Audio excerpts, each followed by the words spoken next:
Hello everyone, we are the Group 1, and we will be talking about the topics under supplemental services of the architect, the expanded role of the architects in the built environment, responsibilities, and its corresponding professional fees. The contents of our topics are first, pre-design services, second, design services, responsibilities, and corresponding professional fees. Third is allied services, including the architectural interiors and landscape design. And lastly, the example of professional fees by type of occupancy. So for the introduction, architects have the important impact on the built environment, and their duties frequently go beyond providing simple design and construction assistance. Architects provide a range of specialist services known as supplemental services that supplement their basic design responsibilities. In response to the growing complexity of the project and customer demands, these services, which include pre-design, post-design, and allied services, ensures that the project is properly planned, worked out, and managed. The scope of these supplemental services often expand the architect's involvement across the various stages of the project development, which helps address the site-specific challenges, regulatory requirements, sustainability, aesthetics, and functionality. So the corresponding professional fees for these services vary depending on the complexity, scope, and type of service provided. The fee structures are typically governed by the professional guidelines set out of the documents, like the Standard of the Professional Practice or the SPP. Architects are acknowledged as having an expanded function in the built environment beyond their usual design and construction duties under the Standard of Professional Practice or SPP for the architects in the Philippines, especially under the SPP document of 202 for supplemental services. These extra services cover different stages of the project and require for additional work and specific expertise. All these services have associated fees that are different from the typical architect's fees and are related to certain duties. So, by offering these services, architects help ensure projects are more sustainable, compliant with the regulations, and aligned with the client's vision and long-term goals. For the overview of the topics, first is the pre-design services. Pre-design services are the preparatory activities undertaken before the actual design begins. These services allow the architect to understand the project goals, constraints, and feasibility. Project sets the foundation for the entire project, ensuring that the design aligns with the client's objective and environmental, legal, and financial realities. Second, the design services, responsibilities, and corresponding professional fees. Design services are the core function of the architects, focusing on the conceptualization, planning, and execution of the project aesthetics, professional, and structural aspects. Architects translate to the client's vision into reality while considering regulatory codes, environmental concern, and the budgetary constraints. Third is the allied services. Allied services are the specialized areas of the expertise that complement the core architectural works. These services require a deeper focus on specific aspects of the design, such as architectural interior and landscape design. These often involve the collaboration with the other professionals, such as interior designer and landscape architects, to ensure the holistic approach to the project. And lastly, example of the professional fees by the type of occupancy. So professional fees for the supplemental services differ based on the type of building, occupancy, or use, as each building type has distinct requirements and complexities. Pre-design services. Introduction. So, pre-design services are essential stage in the architectural and construction process that lays the groundwork for successful execution of a project. These services encompass a range of activities and tasks that help to define the parameters, goals, and constraints of a project before any design works begins. This stage is critical in ensuring that the project is accurately scoped, that the client's needs and objectives are clearly understood, and that the design team has comprehensive understanding of the site and its context. The architect's fundamental services haven't changed at all over the years. The architect, however, broadened his scope of work in response to the growing needs of his client, the development of new professional practice standards, the advancement of technology, and the adoption of legislation. So the next one is scope of pre-design services. So pre-design services is established of project goals and objectives. This involves defining the scope of the project, identifying the client's requirements, and determining the overall vision for the design. By clearly outlining the goals and objectives of projects, designers can ensure that they are on the same page as the clients and that the final design meets their expectations. So in consultation, whether the client decides to move forward with the project, the architect provide invaluable input when they are asked to attend meetings, provide written or verbal guidance, conduct assessment and appraisals related to a project under consideration, and other similar tasks. So the next one is pre-feasibility studies. So the pre-feasibility studies are conducted to assess the technical and financial and economic feasibility for a proposed project. They are typically carried out by professional experts in the specific field or industry related to the project. The goal of these studies is to gather and analyze data to determine the likelihood of a project's success and to identify potential challenges and risks that may arise. The site selection and analysis. So this entails the formulation of site criteria, assistance to the clients in site evaluation, as well as analysis to determine the most appropriate sites for a proposed project or buildings program. So the next one is site utilization and land use studies. The detailed analysis of the site involves the identification of a site's development potential through the proper utilization of land. The analysis covers the context of the site as well as its surrounding environment and the development controls that apply to the site and its environs. So the next one is architectural research. So the architectural research entails the conduct of primary and secondary researches and assembled facts used as basis for conclusion. Architectural programming. This analytical problem-seeking process will lead the statement and identification of both horizontal and vertical requirements in offering a solution of it incorporates a space program with characterization of envisioned spaces such as ambience, cost range, etc. Next is space planning. So the space planning is essential aspect of interior design and architecture that involves organizing and allocating space effectively and efficiently. It is a strategic process that considers the function of a space and the needs of its user to create optimal layouts that enhance productivity, comfort, and aesthetic. Space management studies.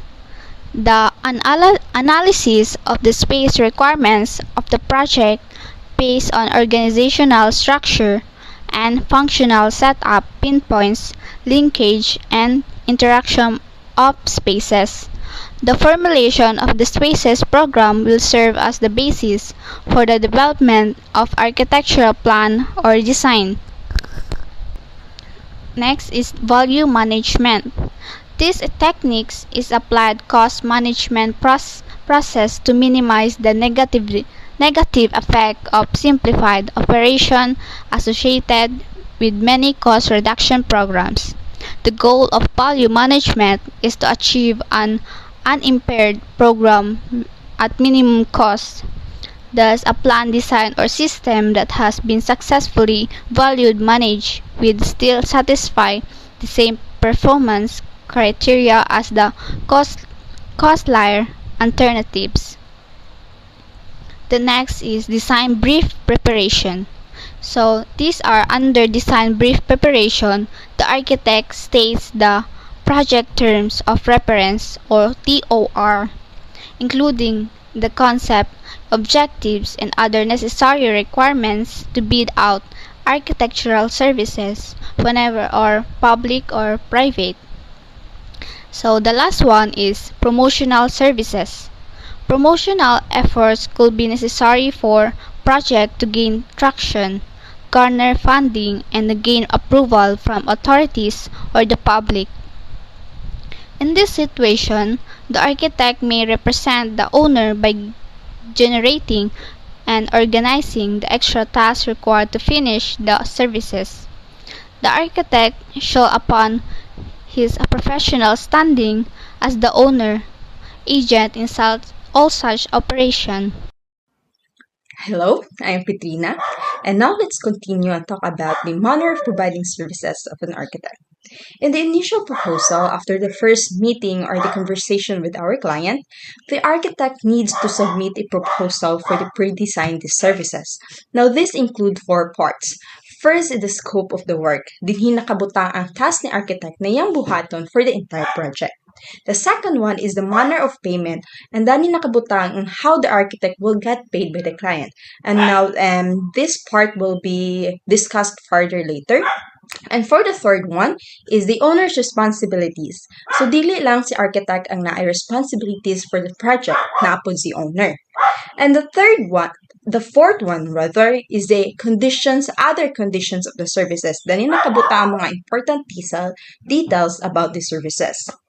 For example, naatay new office building nga project with a client. So after the initial meeting with the client, si architect will send the proposal na naka-outline din ang mga design tasks, his payment terms, and mga pwede i-provide ni clients like the site informations and any other conditions. And now let's talk about the manner of providing services or how the architects can render their services. Now, there are three types of how the architects can render their services. The first one is as an individual architect. Dani si architect will work alone and must have a special training and knowledgeable siya sa various fields nga mag-support siyang skills. An example ani, if this architect has an expertise in sustainable design, he or she will work independently and will offer an eco-friendly building solutions. Now, the second one is the architect has its own staff or the architect's own staff. Then his architect will work in a firm that can specialize in different areas while still maintaining a broad approach. Example, ani, a firm has an architect that specialize in residential, commercial, or maybe a landscape design. Mag-allow niya siya for them to handle a diverse project. Now, for the third one is by association, consultation, or by networking. An architect makaka-collaborate siya with other professionals or firms from different disciplines. Example, ani, si architect may partner with an engineering firm to provide a comprehensive design and structure solutions for a new project building. And now, as we have mentioned earlier, let's talk about the method of compensation or how the architects can get paid by their clients. The architect's payment can be based on their talents, their skills, their experiences, creativity, and the type of services that they have provided for the projects. Now, for the pre-designed services, ang ilang compensation can be based on 5 different ways. First is the multiple of direct personal expenses. Now, when we talk about this method is used to calculate mga payment for the non-creative work. So let's remember, it's for the non-creative work like accounting, researches, and mga report preparations. This payment is also based on hours spent by the technical staff and does not include mga creative design work na gin-offer ni architect. The total cost is then calculated and add up all the technical services cost, and sometimes it's hours work multiplied by hourly rate. And then after that, it will later on multiply by a factor called multiplier to cover up the overhead and profit. Now, if you might wonder what is a multiplier, it is a factor na range siya from 1.5 to 2.5 and is used to cover an overhead and profit. The exact multiplier can depend and can be affected by different reasons or reasonable reasons. And first is the office setup. Siyempre, kailangan na to siya i-consider on how big are the office, mga including the rent, utilities, administrative expenses, mga overhead costs as well, like the supplies, software, mga insurances, and other business expenses. Now, the third one as well na maka-affect sa itong multiplier is the experience and expertise sa architects or firms. The fourth one naman is how the project or how complex is the project is and what is the rate of the market during this time. Kaya maglain-lain man gid ang rate sa tuwang market as time pass by, no? We are here given a formula on how to calculate the total cost sa itong service. We have here the A is the architect's rate per hour, or C is the consultant's rate per hour. Now that we have naman the T or the rate per hour of the technical staff, researchers, and other staff. So AN, CN, and TN are all equals to the number of hours spent by either the architect, a consultant bakaha, or a technical staff. Now, the multiplier naman, as we have mentioned, is about 1.5 to 2.5. So, magdepend siya itong mga factors nga atong na-mention earlier. And lastly is the R, the reimbursable expenses. Mga example, ani is the transportation, housing, and living allowances of local consultants, technical staff, or ni architect na ma-assign siya to places over 100 km from the area of the operations architect. Mga appeal po din niya ang mga cost of printing, mga extra set of drawings aside from the 5 sets or reports, maps, other contract documents na atong ihatag sa ila aside atong 5 copies na need na to masabit sa clients, and mga overseas and long distance calls, mga technical laboratory tests, mga special license because sometimes there is a project na need pa siya kuan og license, no? So another expenses, that would be another expenses, mga fees, taxes, and similar cost items needed sa project. So to get the direct cost, i-add lang nato ang atong AN, CN plus TN if we have a consultant as well. Now we will get the fee naman by multiplying the direct cost and sa multiplier nga need ni architect. No, it is very important nga ato pud ning ma-explain sa client ang ato ang ways of reimbursement, ang ato ang how the multiplier nga gigamit, and ngano inana siya before the signing or any contract or agreement nga mahitabo. Now, for the total cost naman sa services, i-add lang nato si fee and sa mga reimbursable nga itong mga nagasto, i-reimburse nato ni client. Now, the second one, here is the professional fee plus the expenses. Now, for the professional fee plus expenses, if we talk about this method, it is used when the architect has an ongoing relationship now with a client for a multiple projects. and architects gets a fixed fee in addition to being reimbursed for their time and overhead costs. Example ani is try to imagine an architect nag-work siya sa real estate nga developer. So as in real estate, daghan silang mga projects nga gina-work ana. So, on several housing projects over a few years, maka-agree sila ani on fixed fee for the architect services sa mga developers reimburses and architects for any additional cost like mga materials, travels, and other housings nga need nga nagastan ni architect. Now, the third one is the lump sum or the fixed fee. So, meaning ani lump sum ang pagbayad nato kang architect or the architect will get isahan lang siya kabundak sa money sa iyaha. So this method is often used for government projects like because mag-require siya a lot of paperwork. So no, if the government, as we all know, mga paperwork sa government, it takes a lot of time na ma-process siya and ma-permahan sa mga higher level of officials. So example ani, si architects can be get paid by a fixed amount for the entire project. So, example na hire si architect to design a new public library, si government mag-pay siya kang architect by fixed fee or the entire project regardless of how much time or effort it takes. So, no, depende ra gyud na sa mga agreement and especially sometimes for the government projects. No, so moagi pa siya sa bidding, thus it varies a lot as well. So the last one is the per dime, the fourth one rather is the per dime honorarium plus reimbursable expenses. So per dime or per day. Sometimes the client may ask sa mga architects nato to do a task that require their personal time like attending meetings, inspecting sites, or discussing potential investment. For this task, the architect is paid by a daily rate or per dime and an honorarium plus any out-of-the-pocket expenses like travel or accommodations. So, the last one, ikanisya is the mixed method of compensation. So, dani, sometimes ang atong project is very big or complex, magamit nato ni siya on how to agree with the client sa atong pagkuha sa mga expenses or how we get paid sa architect. Sometimes, more than one method of payment is used for a project. The best method is chosen based on what is fair, especially what is fair and appropriate for the specific project and what is fair as well sa ato ang client. For example, na tayo large complex project, sa architect may get paid by per dime or sometimes with ang uban is by lump sum or fixed fee or sometimes as well as hourly pay. So that's it for how the architect may get paid by the clients.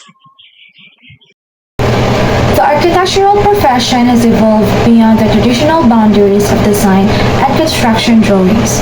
Today's architects are increasingly recognized as holistic problem solvers, encompassing a wider range of services that impact the entire life cycle of the built environment. This shift necessitates a detailed understanding of the various design phases, the architect's responsibilities within each phase, and their corresponding professional fees. Project definition phase. This initial phase is crucial for establishing a clear understanding of the project's goals, requirements, and constraints. It sets the foundations for the entire design process. Under project definition phase, the architect's responsibilities are: first, the architect actively engages with the client to understand their vision, needs, and aspirations for the project. This includes gathering information about the project's program, function, budget, and schedule. The architect should be adept at asking insightful questions to uncover the client's true needs and desires, ensuring that the project aligns with their vision. Also, the architect conducts a thorough site analysis, considering factors like zoning, regulations, environmental conditions, existing infrastructure, and potential constraints. This involves studying the site's topography, soil conditions, access points, utilities, and surrounding context. The architect should identify any potential challenges and opportunities presented by the site, informing the design process. The architect may conduct feasibility studies to evaluate the project viability, considering factors like cost, constructability, and potential regulatory hurdles. This involves analyzing the project's budget, schedule, and potential risks, ensuring that the project is feasible within the given constraints. Then the architect translates the client's program into a detailed architectural program, outlining the required spaces, their functions, and approximate square footage. This involves creating a clear and detailed plan for the project, defining the relationships between different spaces and their intended uses. At last, the architect prepares an initial estimated of the project's probable construction cost based on available data and market conditions. This provides a preliminary budget for the project, enabling the client to make informed decisions about the project's feasibility. The schematic design phase. The schematic design phase marks the initial stage of architectural design where the client's vision transforms into a preliminary design.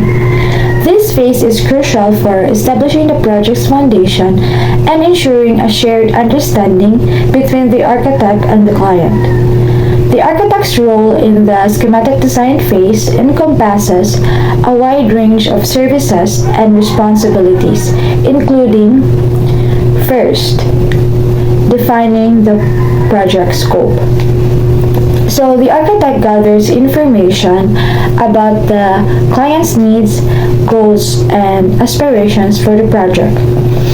This includes understanding the intended use of the space, desired aesthetic style, functional requirements, and budget limitations. Then the architect analyzes the site, considering factors like topography, existing structures, utilities, zoning regulations, and environmental constraints. This analysis informs design decisions and ensures feasibility. It is also the architect's responsibility to review relevant building codes and regulations to ensure that the design complies with local requirements. This includes examining zoning restrictions, fire safety codes, accessibility standards, and energy efficiency regulations. Next is developing design concepts.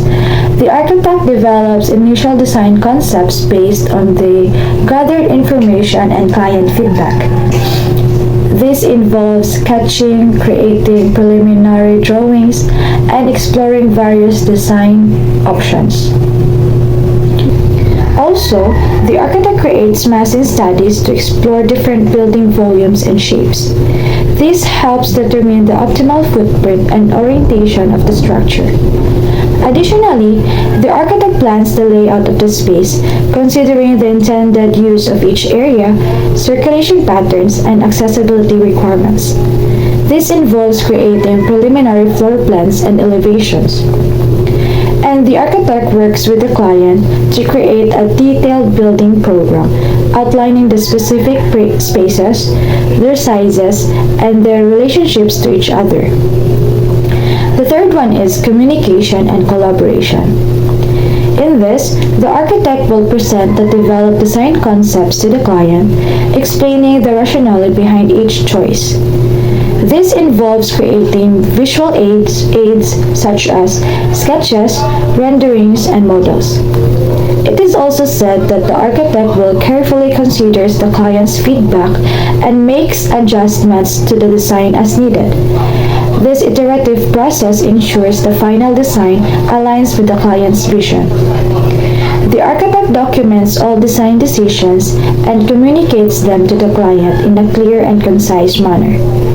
This documentation serves as a record of the project's development that ensures everyone is on the same page. Last but not the least is the cost estimation and budget management. The architect will provide a preliminary cost estimate for the project based on the developed design concepts. This estimate helps the client understand the potential financial implications of the project and make informed decisions. And the architect works with the client to manage the project budget, ensuring that the design stays within financial constraints. This involves making adjustments to the design as needed to accommodate budget limitations.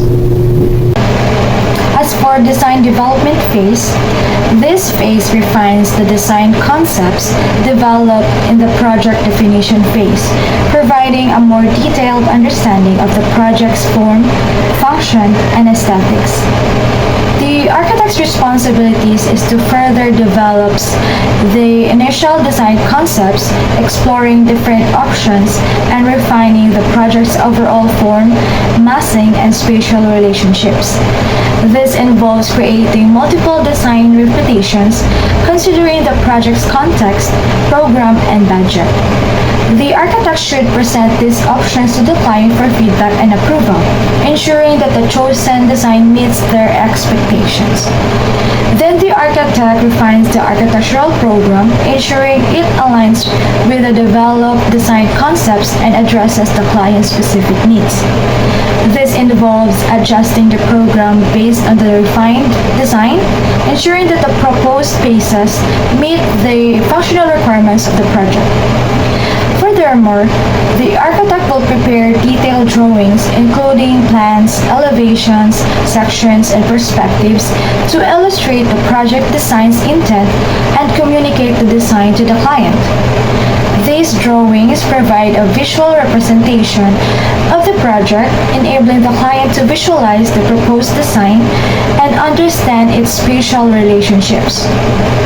Additionally, the architect specifies materials and finishes considering factors like aesthetics, performance, budget, and sustainability, and this involves researching and selecting materials that meet the project's functional and aesthetic requirements, while considering their environmental impact and long-term durability. Also, the architect begins to develop the project's major building systems, including structural, mechanical, electrical, and plumbing systems. This involves working with engineers and other consultants to ensure that the building systems are integrated seamlessly with the overall design. Then, the architect prepares updated cost estimates reflecting the refined design and material selections. This provides the client with a more accurate estimate of the project's cost, enabling them to make informed decisions about the project. Contract documents in architecture represent a critical component of the construction process, providing a formal framework for the successful execution of a project. These documents serve as the foundation for the relationship between the architect, client, and contractor, outlining each party's responsibilities, expectations, and legal obligations. So understanding the key elements of this document is essential for ensuring that the project progresses smoothly from design to completion. At the core of architectural contract documents is a contract agreement, which formally defines the term of the project. This document details the scope of work, payment terms, project timeline, and the roles and responsibilities of each party involved. It acts as a binding agreement that sets the stage for all subsequent interaction and obligation. Drawing are another crucial component, providing detailed visual representation of the architectural design. This drawing includes the floor plan, elevation, section, and construction details that translate the design concept into actionable instruction for the builder. So they ensure that everyone involved in the project has a clear understanding of the design intent and construction requirements. Specifications complement the drawings by outlining the technical standards for materials, product, and workmanship. So this includes detailed description of materials, performance criteria, and installation methods. ensuring that the construction meets the desired quality and complies with relevant standard and codes. To facilitate the selection of the contractor, so bidding documents are prepared. These documents, which include invitation to bid, instruction to bidders, and bid forms, provide potential contractors with the information needed to submit competitive and accurate bid. So they help streamline the bidding process and ensure transparency in contractor selection. So during the bidding phase, addenda may be issued to address any changes or clarification to the contract documents. These updates ensure that all bidders have the most current information, helping to maintain fairness and accuracy in the bidding process. So general conditions outline the standardized term governing the contractual relationship between the client and contractor. They covered aspects such as contract administration, responsibilities, and dispute resolution. So this condition provides a consistent frameworks for managing the contract and addressing potential issues. Special conditions tailor the general conditions to the specific general or specific needs of the project. So this addresses the unique aspects or additional requirements that are not covered by the general condition, ensuring that the contract reflects the particular need of the project and client. So the schedule provides a timeline for the project, detailing key milestones and deadlines. So this schedule helps manage the project's progress and ensure that all phases are completed on time. So when we say about budget and payment, schedules, this define the financial aspects of the project, including payment amounts, due dates, and conditions for payment. So they ensure clarity regarding financial obligation and help manage the project cash flow kay pag kwartang isgutan listed. So insurance and bonding information, this outline required insurance coverage and bonding to protect against risk and ensure project performance. This documentation helps mitigate protection, financial, and legal risk associated with the project. So compliance with relevance of laws and regulation is documented through compliance and regulatory requirements. So this includes adherence to building codes, zoning laws, and other legal standards. So ensuring that the project meets all legal and regulatory obligations. And last is the amendment and revisions document. So any changes made to the original contract documents throughout the project. So the records are crucial for maintaining an accurate and up-to-date reflection of the project requirements. And in summary, for the contract documents in architecture are fundamental to the successful management and execution of a construction project. So they provide a structured approach to defining the project scope, ensuring compliance, and facilitating effective communication between all parties. So by clearly outlining the terms of the agreement and detailing design and construction requirements, addressing financial and regulatory aspects, so these documents help ensure that projects are completed efficiently, on time, and within budget. Understanding and managing these documents effectively is crucial for achieving project success and maintaining positive relationship among all stakeholders involved.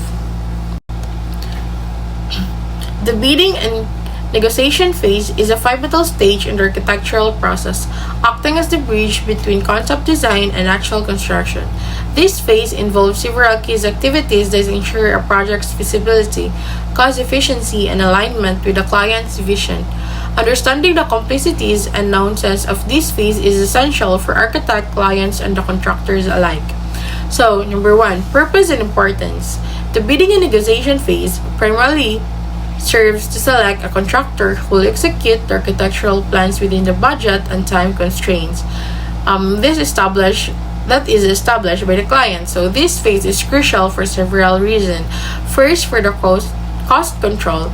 So it provides a mechanism for estimating, controlling cost, ensuring that the project stays within the financial limits. So for the quality assurance, it helps in selecting a contractor who not only meets the budgetary requirement but also aligns with the quality standards and project specification. And also we have timeline management. So for this it establishes a timeline for construction, which is vital for aligning with project deadlines. And number two, for the bidding process. So the bidding process can be approached in various ways, including open bidding, selective bidding, and negotiated bidding. Each method has its own advantage and implication. Open bidding. So this involves inviting all qualified contractors to submit bids. This method promotes transparency and competition but can be time-consuming and may not always yield the best match between contractor and project. So for the selective bidding, it involves inviting a pre-qualified list in contractors to submit bids. So this approach narrows down the pool to those who are like with proven experience with capabilities that is relevant to the project's potential that will be increase the likelihood of a successful outcome. And for the negotiated bid or negotiated biddings, this involves negotiating directly with a single contractor as a small group. So this can be an advantage for complex or unique projects where detailed discussion can lead to better outcome and cost efficiencies. The process typically includes issuing a request for proposal or invitation to bid, which outline project specification, timelines, and condition. Contractors respond with detailed proposals or bid, including cost estimates, timeline, and methodologies. And number 3, evaluation of bids. Once bids are received, they are evaluated based on several criteria. First is cost. While cost is a major factor, the lowest bid is not always the best. Evaluator must consider whether the bid reflects a realistic and comprehensive understanding of the project scope. So, experience and reputation. For this, the contractor's track record and reputation for quality, reliable, and adherence to deadlines are crucial. So, methodology and approach. The proposed construction methods are approach which should align with the project's requirement and goals. And lastly, the compliance. Bids are also reviewed for compliance with legal and regulatory requirements. So for number 4, negotiations. So when we say negotiations, these follow the evaluation phase and are critical for finalizing the terms of the contract. This phase involve first is clarifying scope and specification, ensuring that both parties have a mutual understanding of the project scope and specification. This includes addressing any potential changes and also for the adjusting cost estimates. This may lead to adjustment in the cost estimates based on revised scope on design modification or value engineering proposal. Establishing contract terms. Finalizing contract terms including payment schedule, performance bonds, warranties, and penalties for delay. Effective negotiation require clear communication and a willingness to collaborate. So the goal is to reach a mutual beneficial agreement that protect the client's interest while offering fair compensation and terms for the contractor. And 5. Contract finalization. Once negotiations are complete, the contract is finalized and signed. The contract documents typically include first, the detailed project specification, comprehensive details of the project, scope, materials, and methods. So, second is the cost breakdown. So, a detailed breakdown of costs including any allowances for contingencies or changes. And also we have timeline.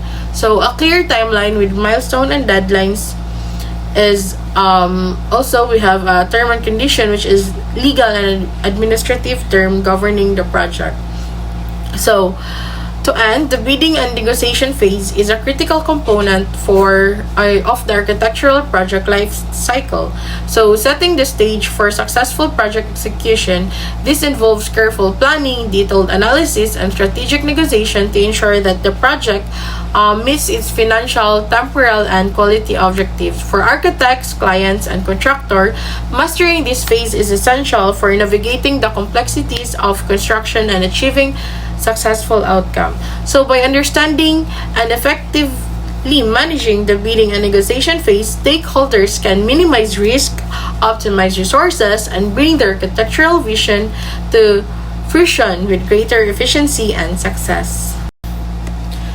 The construction phase is the critical period when architectural design transforms from paper plans into physical structures. This phase represents the culmination of the design and planning processes with the collaborative efforts of architects, engineers, the contractors, and client materialize into tangible outcomes. Understanding the intricacies of the construction phase is vital for ensuring that architectural projects are completed successfully, on time, and within budget. So the construction phase follows the completion of architectural design and planning, including obtaining necessary permit and finalizing contracts. It encompasses the actual building activities, including the site preparation, foundation work, structural framing, installation of systems and finishes, and final inspections. This phase is where theoretical designs are tested and realized in the real world. So, for the key components of the construction phase, pre-construction preparation. This includes site surveys, groundbreaking ceremonies, and the establishment of construction logistics. Preparation also involves mobilizing the construction team, setting up site offices, and procuring materials and equipment. Site preparation. So clearing and grading the site, establishing access roads, and setting up temporary facilities such as storage and worker amenities are crucial. So site preparation ensures a smooth workflow and safety in the construction site. For the foundation and structural work, the foundation is the backbone of any structure, requiring precise engineering and execution. Structural work involves erecting the framework that supports the building, including the walls, floors, and roofs. This stage is critical for ensuring the building stability and durability. For the system installation, once the structure in the place, systems such as electrical, plumbing, and heating, ventilation, or air conditioning are installed, proper installation of this system is essential for functionality, comfort, and compliance within the building code. So, for the finishing work, this includes interior and exterior finishes such as drywall, painting, flooring, and landscaping. Finishing works refines the building's aesthetic and functionality, bringing the design vision to life. So, for the quality control and inspection, throughout the construction phase, regular inspections are conducted to ensure that work meets the design specification and regulatory standards. Quality control processes are implemented to address any issues and ensure the project's success. The construction phase is a complex and dynamic period in the architectural process. It transforms design concept into physical reality through coordinated efforts among architects, contractors, engineers, and clients. By understanding the key components, roles, challenges, and solutions associated with this phase, stakeholders can navigate the complexities of construction and ensure successful project outcomes. Effective management, clear communication, and attention to detail during construction phase are essential for achieving a building that meets design intention, regulatory standards, and client expectation. The professional fees for each phase under the design services are typically a percentage of the total architectural fees for the project. This percentage can vary depending on the complexity of the project, the scope of services, and the firm's billing structure. The typical fee breakdown. First, schematic design. 15% of total architectural fees range from 10% to 25%. Second, design development. 20% of total architectural fees range from 10% to 25%. Third, construction documents. 40% of total architectural fees range from 35% to 50%. Next, bidding. 5% of total architectural fees range slightly from 5%. And the last one is construction administration. 20% of total architectural fees range from 20% to 30%. Also, if the project is more complex with unique design challenges or extensive site analysis, requirements will generally have higher fees. The architect's fees will vary depending on the scope of services provided. For example, a project that includes 3D renderings or physical models will have higher fees than a project that only includes basic drawings. Different architectural firms have different billing structures. Some firms may charge hourly rates, while others may charge a fixed fee or a percentage of construction cost. Good day, everyone. I am Loren Auditor, and I will be covering architectural interiors, focusing on its importance in building design and the expanding role of architectures have it. First, the overview.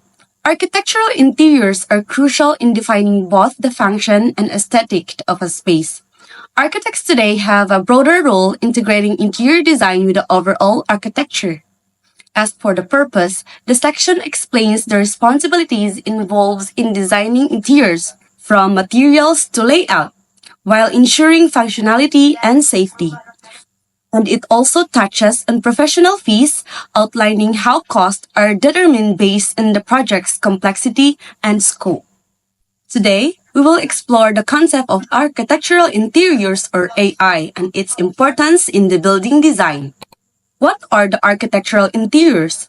Architectural interiors involve the meticulous planning and design of indoor spaces within the building. This includes not just new construction, but also renovation, rehabilitation, and expansion projects. Design scope. Architecture interiors cover all architectural and utility aspects, ensuring functional and aesthetic integration within indoor environments. Next is architectural layout. This encompasses the arrangement of building systems and utilities to enhance usability and efficiency. It is crucial that the architect has extensive experience in planning, designing, and detailing architectural interiors elements to meet the project's needs effectively. Let's delve into the scope of services provided by the architects in designing architectural interiors. First is the development concept. Architect begins with a development concept for the building, which involves space planning, determining the size and the layout of interior spaces. Next is the interior arrangement. Strategically places the furniture, equipment, built-ins, and fixtures to support activities and enhance functionality. And the last one is the integration, to ensure that both exterior and interior spaces align with the overall design concept. Architectural interiors design. The architect's rule extends to comfort enhancement or designing the interiors to enhance physical, visual, intellectual, and emotional comfort for user. Next is the user-centric approach, tailoring designs to meet the needs and preferences of the end user effectively. The role of an architectural interiors specialist. The architect undertakes several key responsibilities. First is the space planning and design. Space plans. It is to develop space plans, stacking diagrams, and area computation for various activities and spaces within the building project. The next is the interior layout, to design and specifies the arrangement of furniture, built-ins, and equipment. Specification and details. It prepares the detailed specification for architectural interiors components, including floor, wall, and ceiling finishes, doors, partitions, hardware, and modular furniture system. Next is the furnishing and signage. Specifies equipment, fixtures, signage, and graphic devices. Next is the client assistant and approval, bidding and negotiation.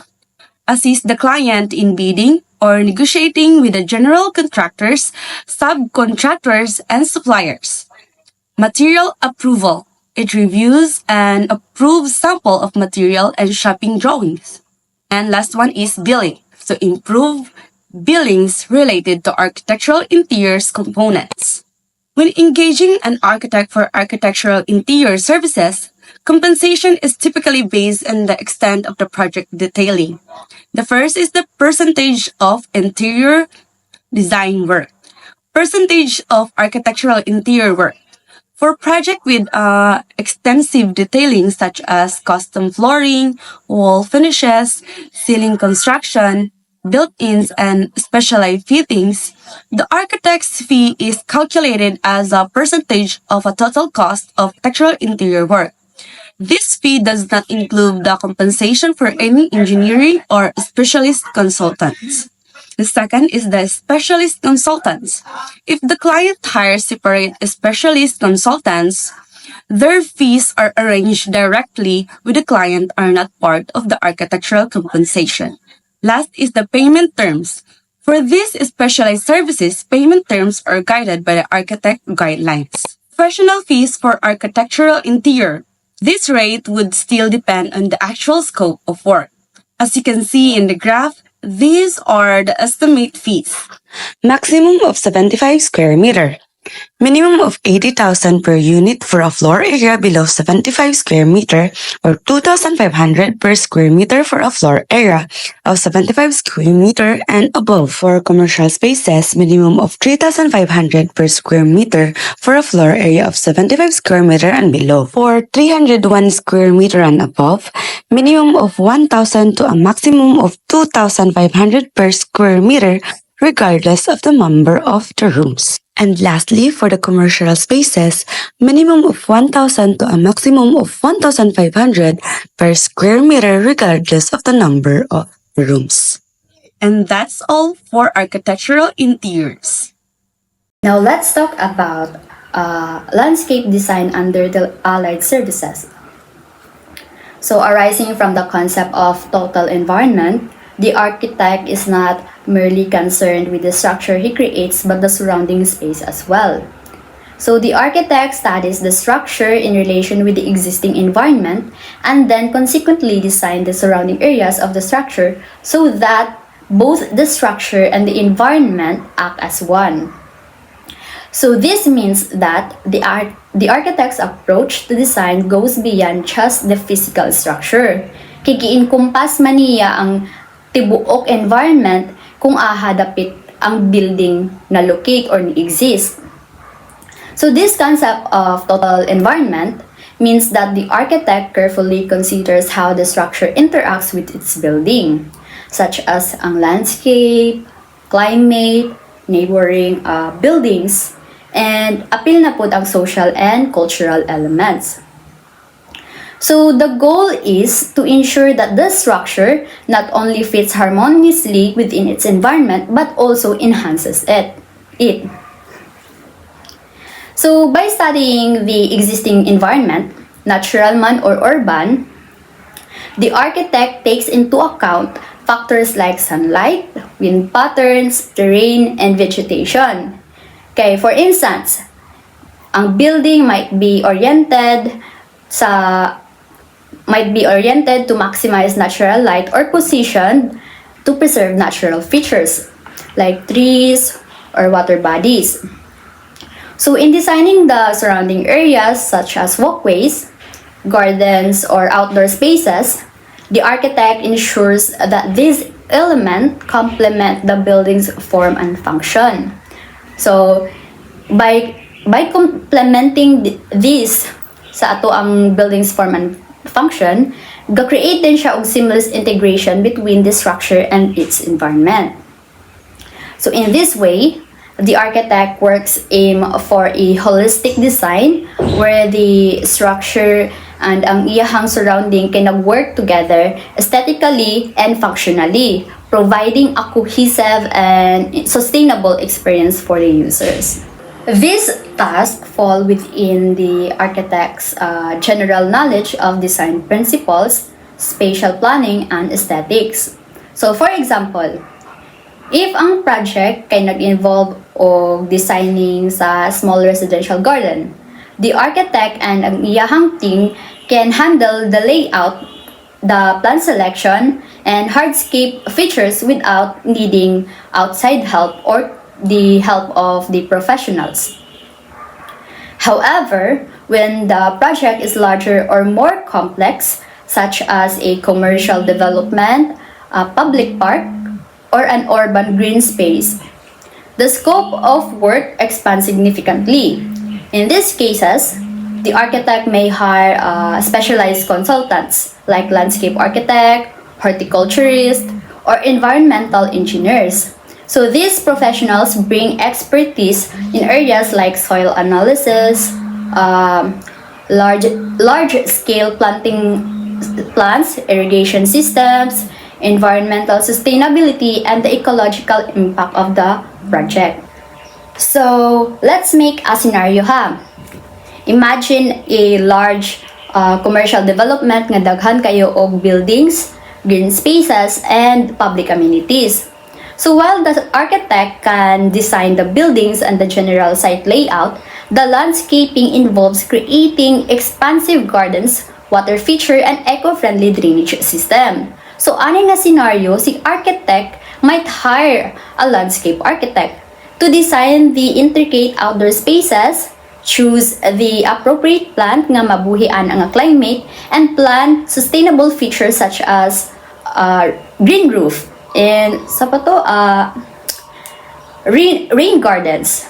So the involvement of these professionals ensures that the landscaping integrates well with the overall project and meets environmental standards. In order to come up with a well-balanced design of the environment, the architect offers the following services.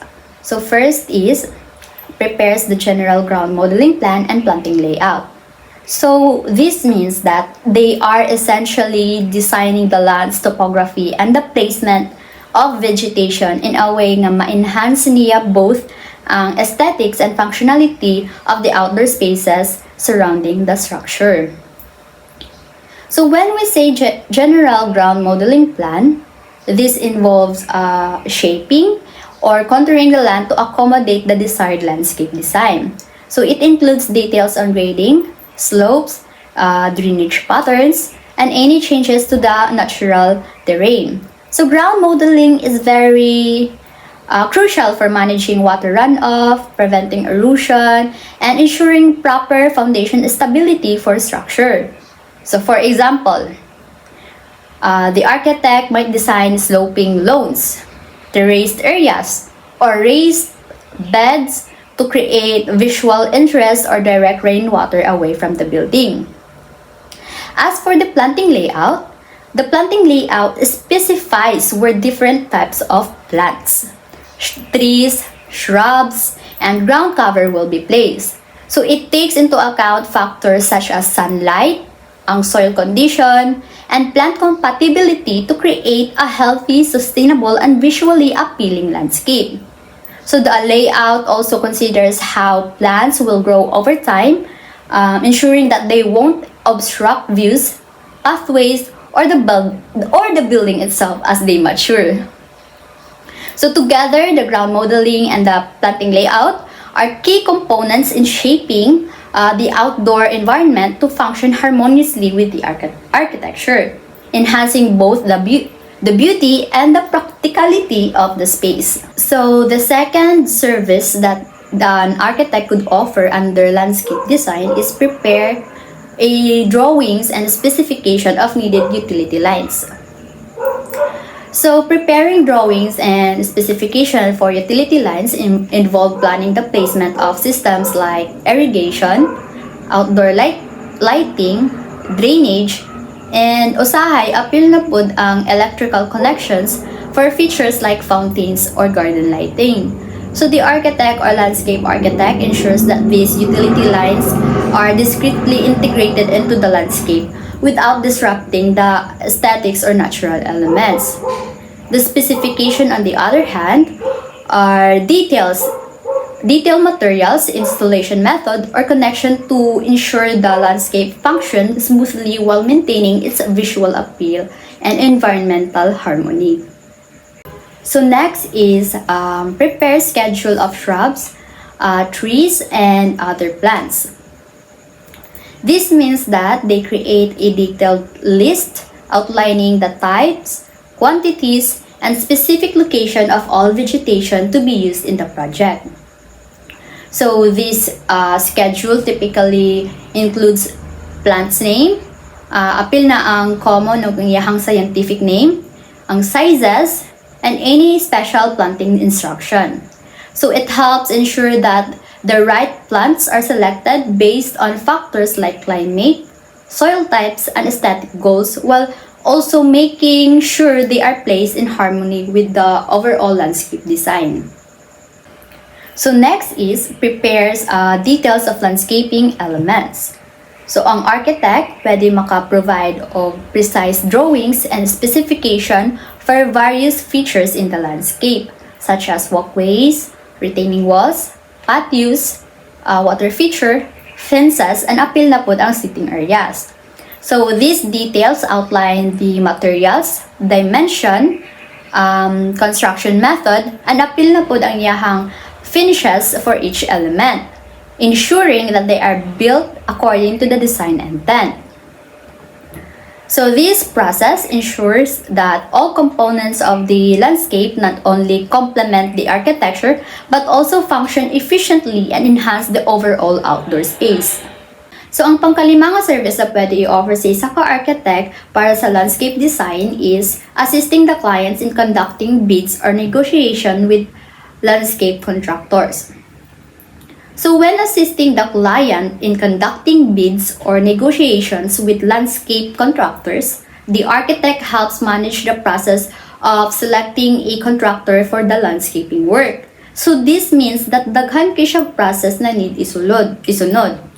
First is preparing bid documents. Creating detailed documents outlining the scope of work, specification, and any other requirements for the project. So this helps contractors provide accurate and competitive bids. Sunod nga process is soliciting bids. This means imo nang i-reach out tong mga qualified nga landscape contractors para masubmit nila ilahang proposals and cost estimate based on the prepared documents. Next is evaluating bids.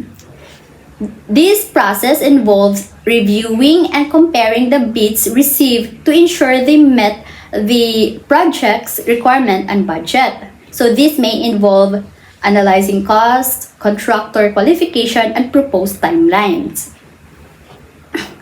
Next is negotiating terms.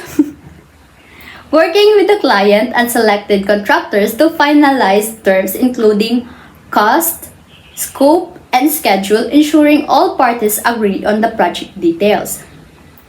And the last process is finalizing the contracts. This means that assisting in drafting and finalizing the contract to formalize the agreement and protect the interest of both the client and contractor. So this process ensures the client gets the best value for their investment while maintaining quality and adherence to the project's design and requirements. Next service that an architect could offer is checks and approve samples of materials. So when we say checks and approve sample of materials, this means that an architect could review samples, which means i-examine niyang physical samples sa materials such as soil, paving stones, plants, or mga finishes to ensure na na-meet nila ang project's aesthetic and functional requirements. Ang sunod nga pwede mabuhat is verify specifications. So they can ensure that the material match the specification outlined in the design document regarding sa quality, sa color, texture, and durability. Pwede po nila i-assess ang performance. Like, they can consider how the materials will perform under local environment conditions, including factors like weather resistance, and maintenance needs. They can also approve or reject. So they can give a formal approval for the materials to be used in the project or request substitutions for modification if they do not meet the standards. Last is they can record or approve materials for references and to guide the contractor in sourcing and using the correct items during the construction. So this process helps ensure that all materials used are suitable and consistent with the design and project requirements. The next service is conducting final inspection and approval of landscaping work. So when we say conducting final inspection and approval of landscaping work, this involves a lot of process. So ato nang usa-usahon.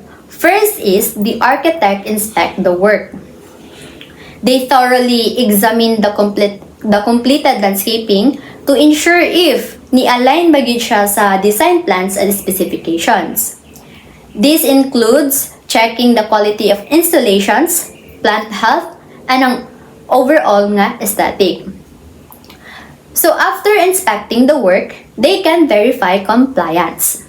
So they ensure that all elements such as irrigation systems, hardscape features, and planting arrangement meet the agreed upon standards and project requirements. So after verifying compliance, they can now identify issues. So they note any discrepancies or mga defects or unfinished work that needs to be addressed before final approval. So after identifying, pwede na rin sila mo-approve sa work. If ang landscaping na meet tanan criteria and is completed to satisfaction, allowing for final payment or project closure. If wala na yung mga defect, discrepancies, or kuan, and sa pa na, pwede na ma-approve ang work. So after approving the work, the last step will be document findings. So these record the inspection results, noting any issues or changes, and provide a final report or certificate of completion. So this process ensures that the landscaping work is completed to the expected standards and functions properly within the designed environment. So the last service would be assisting the client to evaluate the amount due to the contractor. So when assisting the client to evaluate the amount, the architect typically review contract terms in which they examine the contract para masabtan nila ang agreed upon scope, ang payment schedule, and any provision for changes or additional work. Next is, ilang i-assess ang work completion. So they compare the completed work against the contract specification and project milestone to ensure everything is finished as per the agreement. Next is, ilahang i-verify ang invoices. Ilahang i-check ang invoices sa mga contractor or ang payment request to confirm they accurately reflect the work completed, including any adjustment for changes or extras. So after verifying invoices, ilaha din nang i-inspect ang quality na sa dutro. So, mag-conduct sila og final inspection of the work para ma-ensure nga tanan kay na-meet ang required quality and standards before approving any payments. After inspecting the quality, they calculate the amount. So, they determine if the invoice amount is correct based on the work completed, ang contract terms, and any approved changes or additional costs. So, after calculating, ila ding i-resolve ang discrepancies. So, ilang i-address ang any issues or discrepancies between the contractor's invoice and the actual work done, negotiating adjustment if necessary. Last would be approving the payment. So once everything is verified and accurate, assist in processing the payment to the contractor. So this process ensures that the client pays a fair amount based on the completed work and contract terms. Now, as for the payments, the fee for landscape design services shall be from 10% to 15% of the cost of the work, depending on the magnitude and complexity of the work required by the project. So the larger and more intricate projects may fall on the higher end of the fee spectrum due to the increased scope and detail involved. The fee of the architect, as stipulated above, includes the fee of the consultants working with the architect. So when the fee for the architect, as stipulated, includes the fee for consultants, it means that the overall cost charged by the architect covers not only the architect's services but also the services of any additional expert required for the project. So, atong i-breakdown ang fee. First is ang architect's fee. This is the amount paid to the architect for their design and planning services. Second is the consultant's fee. This may include fees for specialized professionals such as structural engineers, landscape designers, mechanical and electrical engineers, and any experts needed for the project. And lastly would be inclusion in the fee. So, inclusion in the fee is the stipulated fee percentage. For example, the 10% to 15% of the project cost is an all-inclusive charge. So this means that within this percentage, the architect will also cover the cost of hiring and coordinating with these consultants. In essence, you don't pay extra separately for consultants. Their fee are incorporated into the overall percentage charged by the architect. So this arrangement simplifies billing and ensures that the cost of professional expertise is bundled into one comprehensive fee. Should the client hire separately the services of the consultant, the fee of the said consultant shall be on the account of the client and paid directly by the client. In such case, the fee of the architect for coordinating the work of the consultant and relating his work with the design concept of the architect will be 5% of the cost of the work. So in this situation, si architect siya ang nagpili sa consultant rather than through the architect. So ano ang mahitabo? The client directly contracts and pays for the services of the specialized consultant. So sila ang magbayad directly sa consultant. So this consultant will provide their expertise independently and the client handles their payment directly. Although the consultants are hired separately, their work still needs to align with the architect's design vision. So the architect is responsible for coordinating and integrating the consultant's work with their own design. So this coordination involves ensuring that the consultant's work fits seamlessly into the overall project, adhering to the design concept and goals. So for this coordination role, the architect charges a separate fee of 5% of the total cost of the work. This fee compensates the architect for the extra effort and time spent overseeing and aligning the consultant's work with the overall project design. So in short, when the client hires consultants separately, the architect charges an additional 5% for the role of coordinating and integrating the consultant's work into the project design, ensuring a smooth and cohesive outcome. So the client handles the consultant fees, while the architect's fees is for coordination only. So cost of the work means the total cost of the landscape work, including the cost of utilities, landscaping materials, and development of the site. So the payment schedule for the architect services is divided into 3 key stages of the project. So here's the breakdown of when and how much the architect will be paid. So the first stage is upon submission of the preliminary design, 30% of the fee. At this stage, the architect submits the initial concept and design ideas. The client then pays 30% of the total agreed fee as compensation for this early design phase. The second stage is upon submission of the final design, 50% of the fee. So after incorporating feedback from the preliminary design, the architect presents the finalized design, including detailed plans and specification. The client then pays an additional 50% of the total fee, which is the largest portion, as this reflects the more comprehensive work done by the architect. And the last stage is upon completion of the project, 20% of the fee.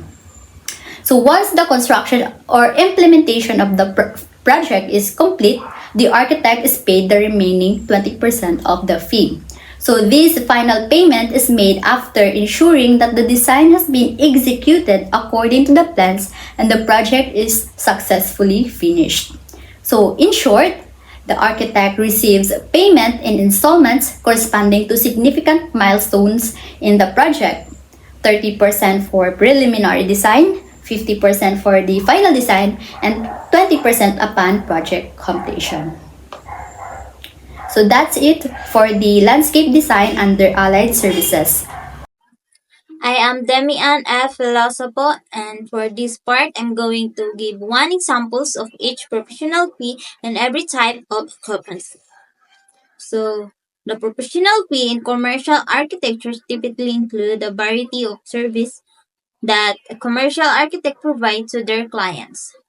These services can range from initial consultations and site visit to developing designs concept, creating construction documents, obtaining necessary permits, and overseeing the construction processes. The fee structures is usually based on the scope of work required for the project, the flexibility of the designs, and the experience of reputations of the architects. So, one common method of charging fees is commercial architecture is the percentage of construction cost model.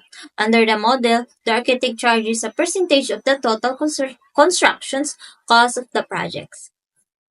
This percentage can vary depending on the size and complexity of the projects, but typically ranges from 5% to 15% of the total construction cost. This fee structures incentives that architects to provide cost-effective designs that meet the client's budget requirements. So overall, the professional fees in commercial architecture is a reflection of the value of expertise that architects bring to the table. It is important to clients to carefully consider the fee instructions and services provided by the architect to ensure that they are getting the best value of their investment. By working closely with the architects and clearly communicating their goals and expectations, clients can ensure a successful and cost-effective commercial architecture projects. So here are the examples of percentage of construction cost commercial. So sa commercials, example one for a small retail store costing 500,000 to build, an architect may charge 7%, which is equal to 35,000. And example number two, a mid-sized office building with a construction cost of 2 million by 2 million may have an architectural fee of 5% among 100,000. And commercial occupancy office retail store, malls, restaurants, and here the fee range is 4% to 10% of the construction cost. And for factors, design complexity, brand integrations, and building services like HVAC, lighting, and safety regulations. Occupancy fees are typically associated with new condominium developments during the period between taking possession of a unit and obtaining full ownership. Here's a breakdown of occupancy fees in different residential property types. First, interim occupancy.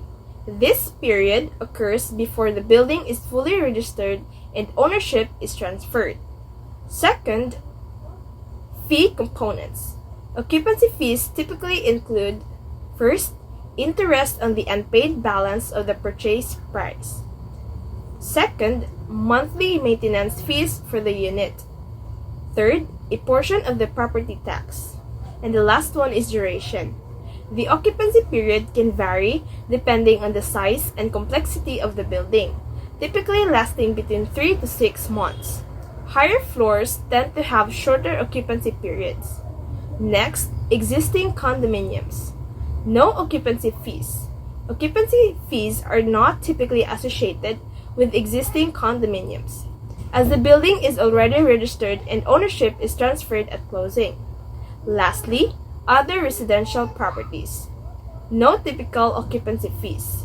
Occupancy fees are generally not a factor in purchasing or renting single-family homes, townhouses, or other residential properties outside of the new condominium developments.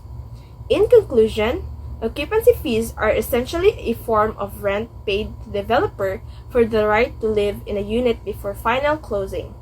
It's crucial to remember that these fees can vary depending on the specific property, location, and the services provided by the professional involved. Also, it's essential to factor in all potential costs, including occupancy fees and professional fees. Understanding the mechanics of these fees, their components, and the factors that influence their duration allows buyers to make informed decisions, and budget accordingly.